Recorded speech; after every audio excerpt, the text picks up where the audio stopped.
Great question. At the end of the day, this is most likely going to come down to the specific language utilized in the easement.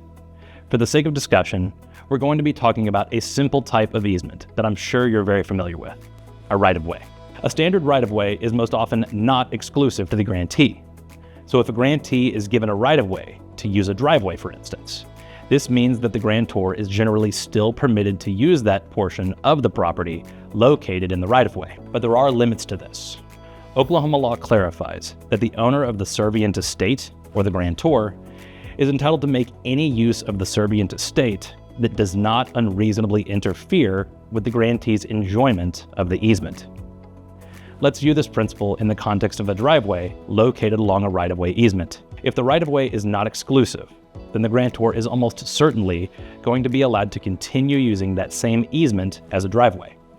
This would most likely constitute a reasonable use, which does not interfere with the grantee's right to use and enjoy the easement. However, if the grantor were to block or impede the driveway, then this is probably going to be considered an unreasonable interference with the easement.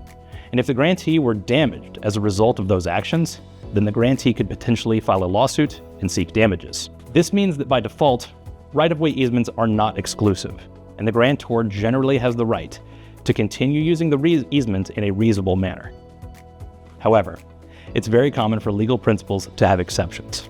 I said earlier that a right-of-way easement is generally not exclusive to the grantee, but it can be.